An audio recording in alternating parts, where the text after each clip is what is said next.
கஷ்டமான தொழில் இது. அந்த கஷ்டமான தொழில்னா இப்போ நான் விவசாய வேலை பார்க்கறேன், அதனால நான் வந்து சொல்லுவேன் விவசாயம் தான் கஷ்டம் அப்படின்னு நான் சொல்லுவேன். ஆனா அது மட்டுமே கஷ்டம் அப்படின்னு கிடையாது. இப்போ வந்து நம்ம செய்யக்கூடிய எந்த வேலையுமே கஷ்டம்தான்.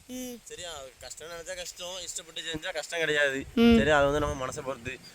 இப்போ நம்ம சொல்லலாம் இந்த கொஸ்டின் எதுக்கு இவ்வளோ இதாக போயிட்டு இருக்கு அப்படின்னா, இப்போ வந்து இந்த அமைச்சர் கேட்டிருக்காரு விவசாயத்தை விட கஷ்டம் ஸ்போர்ட்ஸ் அப்படின்ட்டு. ஸ்போர்ட்ஸில் வந்து பங்கெடுத்துக்கிறது அந்த இதா அப்படின்ட்டு அவர் சொன்ன பாயிண்ட் வேணா அவரோட இதில் கரெக்டாக இருக்கலாம். ஆனால் வந்து நம்மளை பொறுத்தளவு தப்பு. ஏன்னா விவசாயத்தை விட அப்படின்னு சொல்லிட்டாரா, விவசாயத்தை விட என்ன ஸ்போர்ட்ஸ்னு இதாக முக்கியமாக போயிட்டா அப்படிங்கிற மாதிரி ஒரு கருத்து வந்து மக்கள்கிட்ட போயிட்டு இருக்கு பார்த்துக்க. அது வந்து அவரோட தவறு. ஆனால் விவசாயம் மட்டுமே கஷ்டம்னா அப்படி கிடையாது. சரியா, நம்ம என்னென்ன நினைச்சிட்டோம் இப்போ கடலுக்குள்ள மீன் பிடிக்க போறோம் எங்க எந்த திசையில நிற்கிற கூட நம்மளுக்கு தெரியாது. சரியா, போயிட்டு வரோம், திடீர்னு ஒரு இயற்கை மாற்றம் வந்துச்சுன்னா அங்க நடுக்கடல்ல என்ன நடக்கும் யாருக்கும் தெரியாது. நைட்டு ஃபுல்லா வலை விரிச்சாதான் தூக்கம் இருக்காது. நைட்டு ஃபுல்லா வலை விரிக்கணும், காலையில தான் ஏதாவது கிடைக்கும், அதை எடுத்துட்டு வர முடியும். சரியா, அதுவும் போறது வாரது எல்லாம் நம்ம கையில ஒன்றும் கிடையாது. எல்லாம் ஜாமீன் கும்பிட்டு போக வேண்டியதான், வர வேண்டியதுதான். அப்படி இருக்கு. அடுத்தது நம்ம பனைமரம் ஏறுற தொழில். ஏறதும் எல்லாரும் வந்து நெஞ்சுக்கு இது போட்டு ஏறுவாங்க ஒரு மாதிரி. நம்ம அப்படி கிடையாது, நெஞ்சு போட்டு தான் ஏறுவோம். மேலே டக்குன்னு ஏதாவது ஒன்று அதெல்லாம் ஒன்றும் நமக்கு எல்லாம் எதுவுமே கிடையாது. அந்த தொழில் கஷ்டம்தான். அடுத்தது இராணுவ வீரர்கள், நம்ம நாட்டை பாதுகாக்கக்கூடிய இராணுவ வீரர்கள், அவங்க செய்யக்கூடிய அந்த இராணுவம் அதுவும் ரொம்ப கஷ்டம். அப்படிதான் எப்போ பார்த்தாலும் ஒரு கன்னை தூக்கிட்டே நிற்கணும், எப்போ முழு நேரமும் ரொம்ப அலர்ட்டாக இருக்கணும். அப்படி இப்படின்ட்டு அவங்க செய்யக்கூடிய வேலையும் ரொம்ப கஷ்டம். அதுக்கிட்டலாம் நம்ம போகவே வந்து விவசாயம். சரி, அது வந்து சொல்லியிருக்காங்க. ஆனால் அந்த நாட்டில் உள்ள விவசாயம் செழிக்கணும்னா யாரு முக்கியம்? இராணுவ வீரர்கள் முக்கியம்.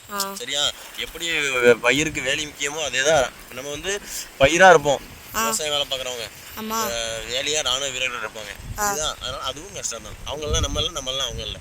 புரியுதா, அதே மாதிரி ஒவ்வொரு தொழிலும் ஒவ்வொருத்தங்க சார்ந்து அப்படியே தான் இருக்க. ஒரு டிரைவரா அவங்கள இப்போ இதாக போகிறோம், டிரைவர் லேசாக கண்ணா செஞ்சுட்டா முடிஞ்சு போச்சு. நைட் மூலமாக வண்டி விட்டி இது பண்ணுறவங்க எத்தனை பேர் இருக்காங்க.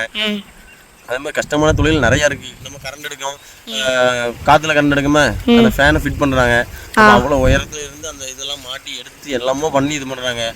அந்த லைன் மாற்றுறது, வீட்டில் வேலை பார்க்குறவங்க, அதான் சொல்கிறேன்ல. இந்த அப்படி தனித்தனி தொழில் பார்த்தா இப்போ இவ்வளோ தொழில் இருக்குது, இவ்வளோ கஷ்டமா. ஐடி ஸ்டாஃப் விட நீட்டாக இருப்பாங்க, ட்ரெஸ்ஸிங்ஸ் எல்லாமே அவ்வளோ நீட்டாக இருக்கும். ஏன்னா நீட்டாக இருக்கணுங்கிறது அவங்களோட இது.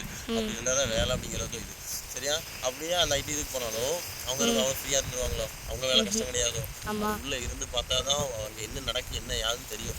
யாரை கட்டு அச்சு அது இதுன்னு போட்டு இப்போ நம்ம இதாக இருப்போம், நம்ம டீம் இவ்வளோ முடிக்கணும் அப்படின்னா முடிச்சு தான் ஆகணும். நைட்டு முதலமாக இருந்து திடீர்னு மீட்டிங் வரும், உடனே அப்ராட் மீட்டிங் அது இதுன்னு போட்டு கிளீன் கிழிச்சுமா.